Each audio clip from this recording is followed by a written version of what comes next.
Oke,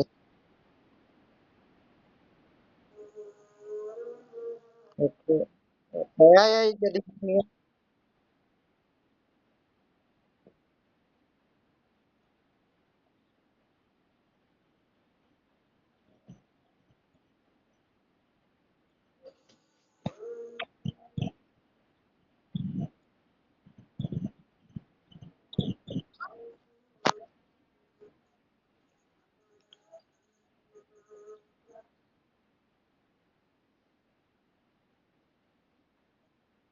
mungkin kendala sinyalnya yang lain mungkin.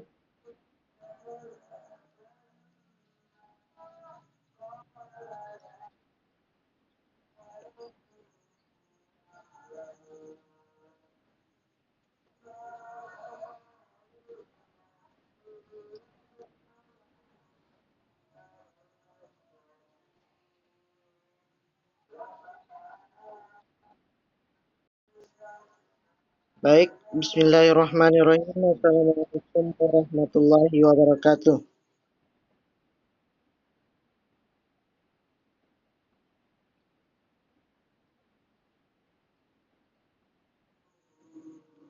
Enggak, bagaimana? Bagaimana?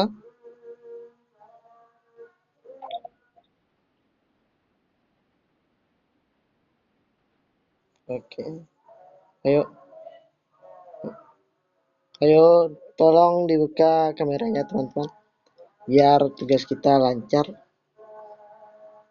Jangan sampai ada komplain dari ibu dosen itu. Apa boleh kita mulai?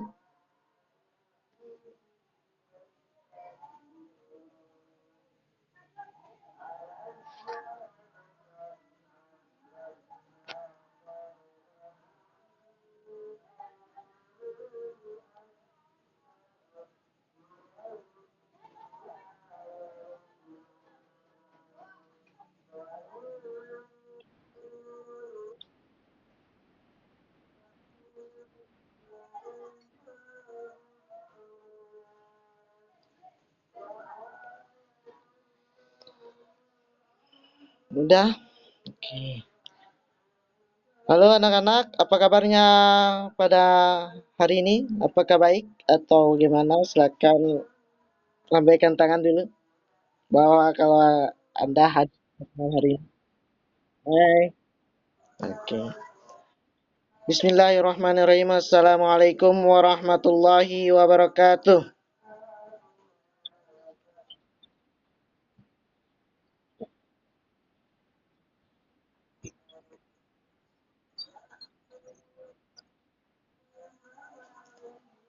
Alhamdulillahi rabbil alamin. Assalatu wassalamu ala asrafil anbiya'i wal mursalin sayyidina wa maulana Muhammadin wa ala alihi wa sahbihi ajmain amma ba'du.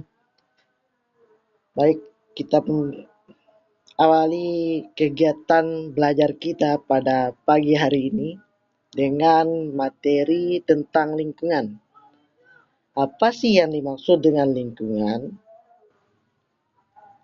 Kita berawal dari sebuah pertanyaan, apa yang dimaksud dengan lingkungan?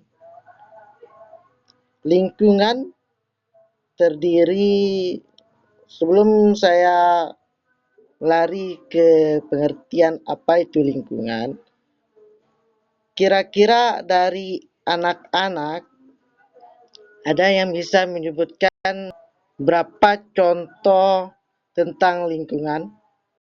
Coba angkat tangan yang bisa menyebutkan contoh-contoh lingkungan itu. Silakan.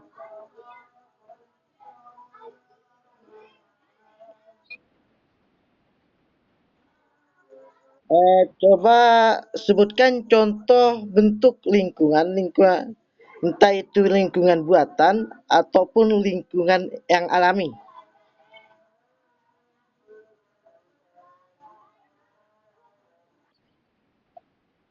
Ya, silakan ada apa?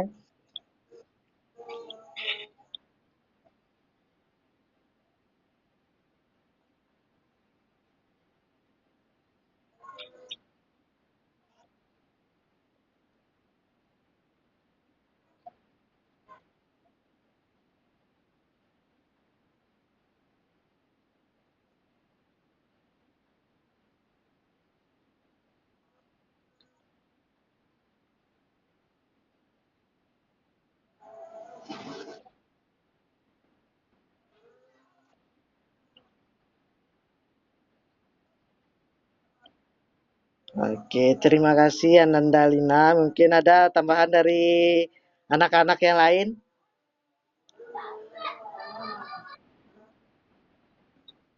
Ya, silakan. Oh, mohon maaf, siapa yang tadi angkat tangan? Oh, silakan Ananda Munihal.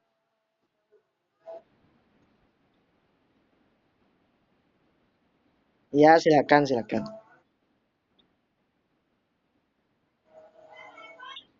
Ya, oke, oke. Lanjut, lanjut, lanjut. Apalagi?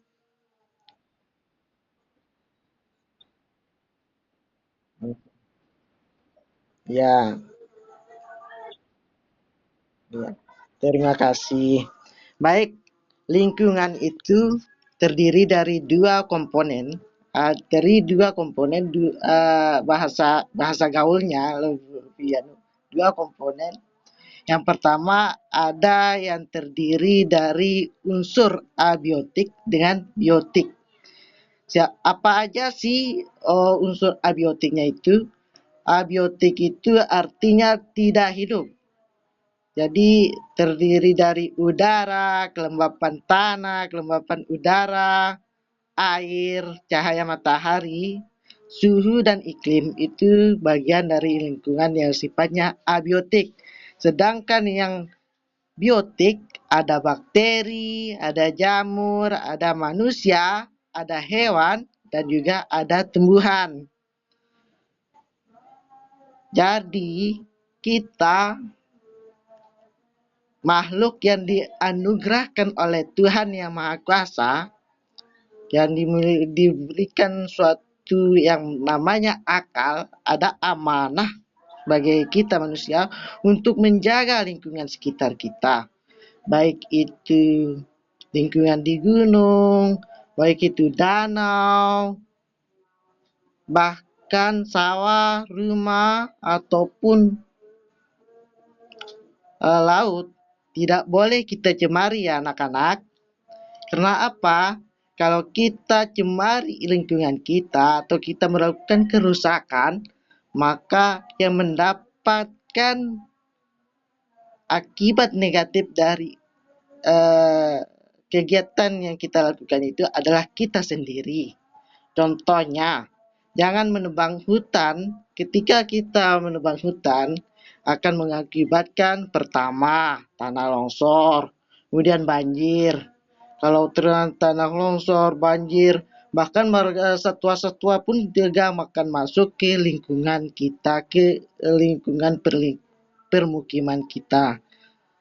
Jadi ketika banjir, longsor, sebagainya juga akan mengakibatkan panas yang sangat-sangat parah. Lapisan ozon akan semakin menipis, udara akan semakin panas. Jadi tugas kitanya itu harus menjaga, melestarikan lingkungan. Itu sih. Mungkin ada pertanyaan dari anak-anak, silakan.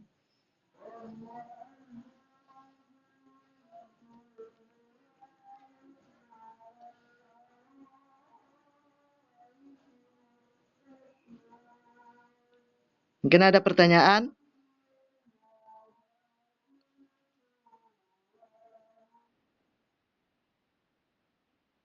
Tidak ada pertanyaan. Kemudian kita terlari ke apa namanya lingkungan buatan. Pada lingkungan buatan itu adalah namanya waduk. Waduknya itu difungsikan untuk menahan air. Apabila air di daerah tinggi, daerah dataran tinggi atau bukit kah itu dataran tinggi pegunungan yang lari ke aliran sungai, maka kita bendung.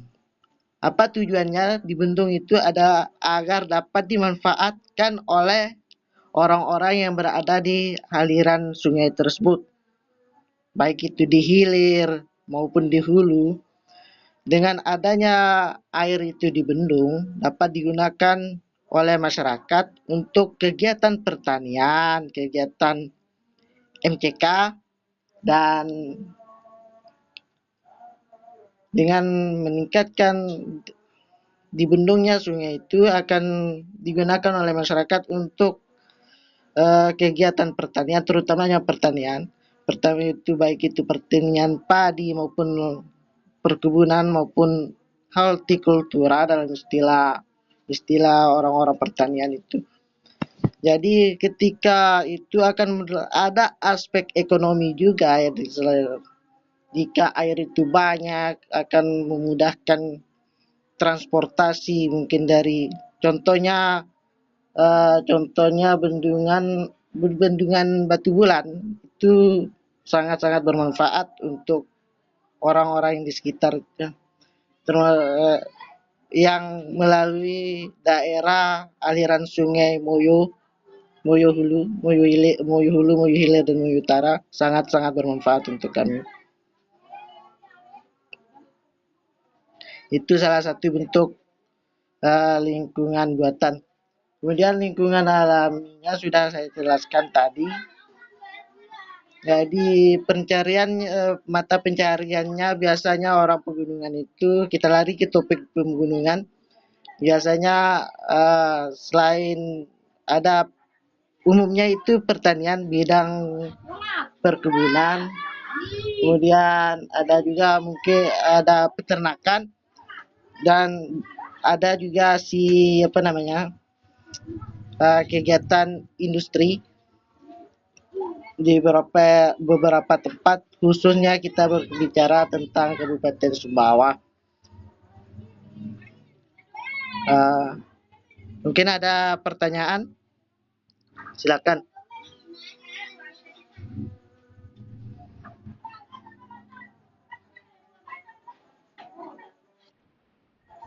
Ya,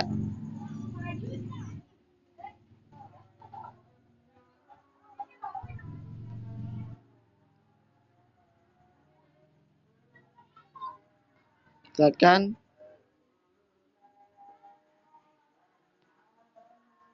Silakan, mungkin ada yang mau bertanya, silakan ditanyakan biar kita gampang berdiskusi mumpung kita sudah kelas 6 ini.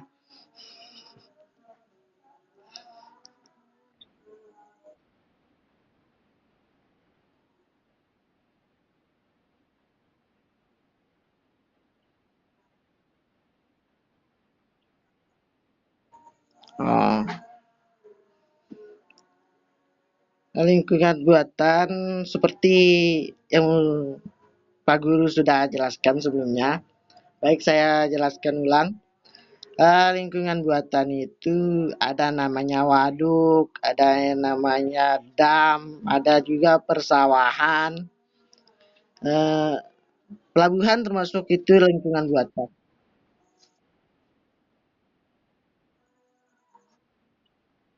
Oh, tambang itu ya memang benar betul sekali.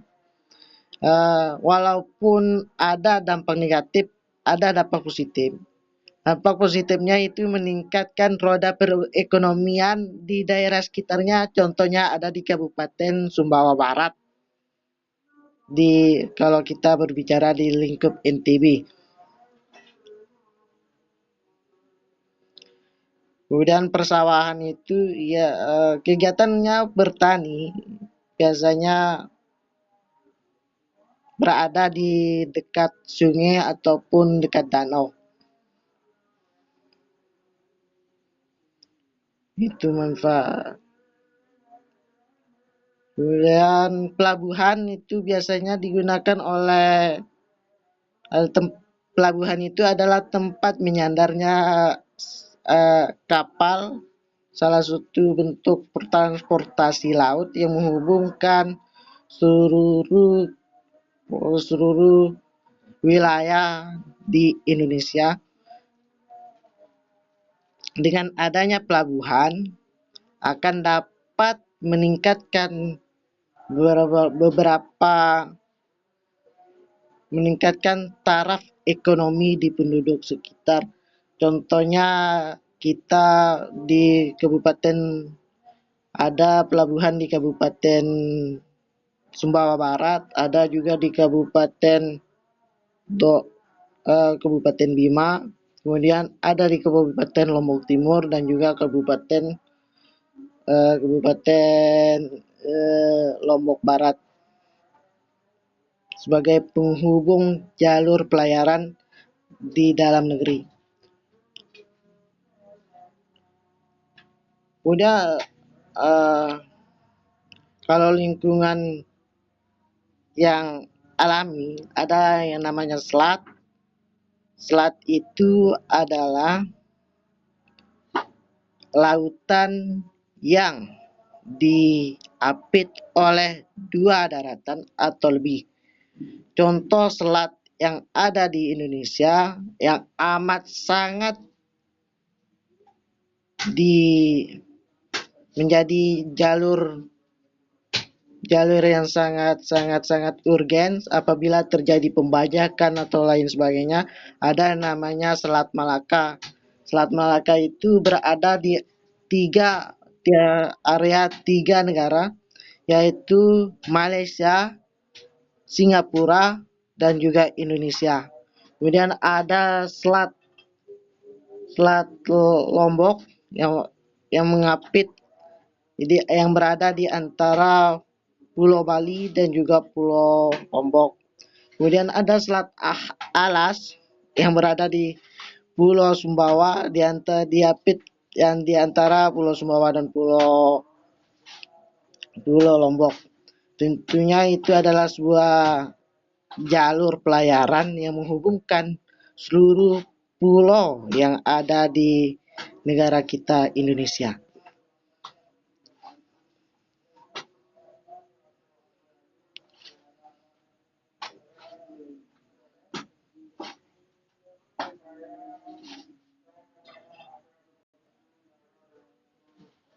Mungkin ada lagi yang ingin bertanya, silakan.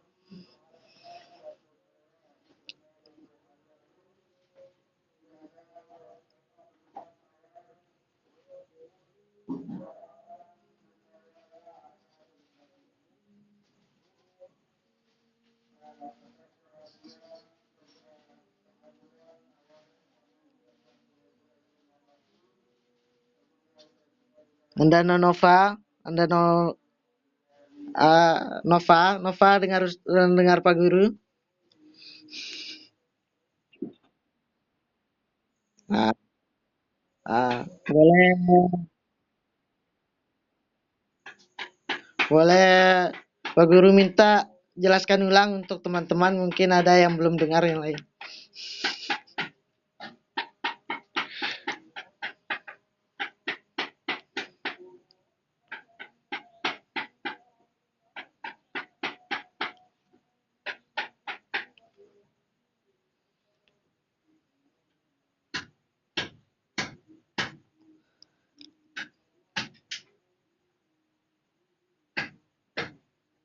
Oh.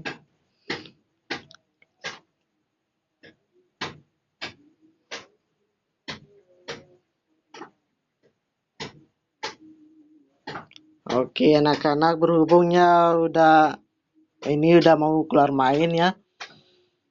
Nanti mungkin minggu depan kita ada ulangan mungkin.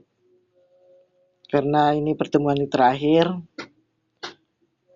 Pak Guru berpesan kepada anak-anak agar tetap giat untuk belajar. Semoga anak-anak semua dan juga tentunya Pak Guru juga sukses dalam kehidupan ini, dalam mengajar. Untuk menutup kegiatan pembelajaran kita pada pagi hari ini, marilah kita membaca, melafazkan Alhamdulillah dan doa kafaratul majelis. Alhamdulillahirabbil alamin. Subhanakallahumma bihamdika asyhadu an la ilaha illa anta astaghfiruka wa atubu ilaih. Assalamualaikum warahmatullahi wabarakatuh. Sampai jumpa minggu depannya.